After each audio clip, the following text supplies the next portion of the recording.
حضرت موسیٰ علیہ السلام کے زمانے میں موسیٰ علیہ السلام اللہ رب العزت سے ملاقات کے لیے کوہ طور پر جا رہے ہوتے ہیں کہ راستے میں ایک شخص سے ملاقات ہوتی ہے۔ وہ کہتا ہے موسیٰ اپنے رب سے جب ملاقات کیجئے تو میری ایک بات کہنا، ان سے کہیے گا کہ اللہ نے جو میرے ذمہ رزق لکھ دیا ہے اسے بند کر دے، میرے پاس بہت زیادہ ہے۔ اب موسیٰ علیہ السلام چل پڑتے ہیں کہ راستے میں ایک اور شخص سے ملاقات ہوتی ہے۔ وہ موسیٰ علیہ السلام سے عجیب سوال کرتا ہے کہ موسیٰ اپنے رب سے کہیے گا کہ مجھے بھی کچھ عطا کرے، میرے پاس کچھ بھی نہیں ہے۔ موسیٰ علیہ السلام اللہ تعالیٰ سے ہم کلام ہونے کے لیے کوہ طور پر جاتے ہیں۔ جب گفتگو کرتے ہیں تو اللہ رب العزت سے ان دو اشخاص کے متعلق بات کرتے ہیں۔ پہلے شخص کا ذکر کرتے ہیں کہ اے اللہ، تیرے بندے نے ایک تیرے متعلق پیغام بھیجا ہے، اس کا کہنا ہے کہ اللہ سے کہہ دیجئے گا کہ میرا رزق بند کر دے، اللہ نے مجھے بہت عطا کیا ہے۔ تو اللہ رب العزت نے جو جواب دیا وہ ہمارے لیے بہت ضروری ہے۔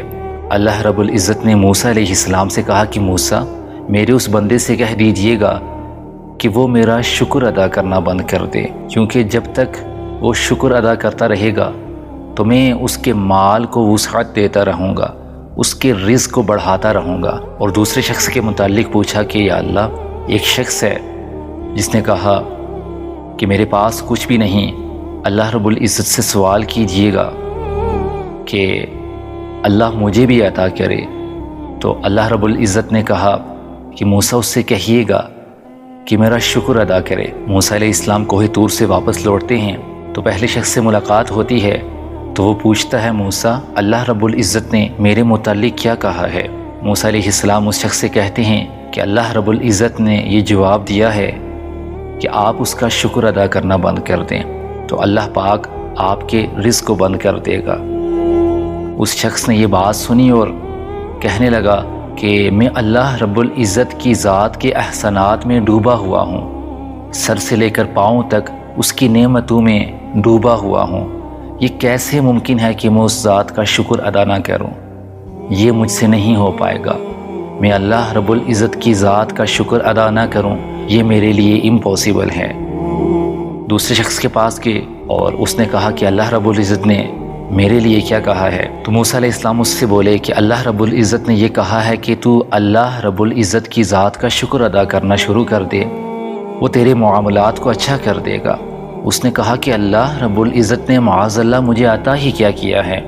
تو یہ ناشکری کے الفاظ زبان سے ادا ہونے تھے کہ ایک ہوا کا جھونکا آیا اور جو اس کے بدن پر کپڑا تھا وہ بھی اڑا کر لے کر چلا گیا، صرف اس ناشکری کے باعث، یعنی جو اسے ملا تھا وہ بھی اس سے چھین لیا گیا۔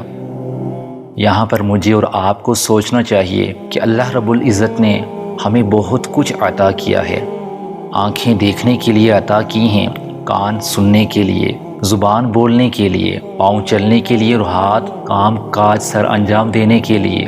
اگر اللہ رب العزت ہم سے کوئی نعمت چھین لیتا ہے تو اس پر صبر کرنا چاہیے، کیونکہ اللہ رب العزت کی ذات کا یہ کہنا ہے کہ وہ صبر کرنے والوں کے ساتھ ہے۔ اور اگر ہم ناشکری کرنے لگیں گے تو یاد رکھیے گا جو کچھ ہمارے پاس ہے وہ ہم سے چھین لیا جائے گا۔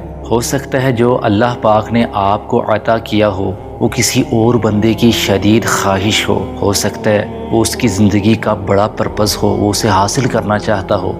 ایک لمحے کے لیے سوچئے، جو کچھ آپ کو عطا کیا گیا ہے وہ آپ چاہ کر بھی حاصل نہیں کر سکتے تھے، اللہ رب العزت نے یوں ہی ہمارے دامن میں ڈال دیا۔ دعا میں یاد رکھیے گا۔ اللہ حافظ۔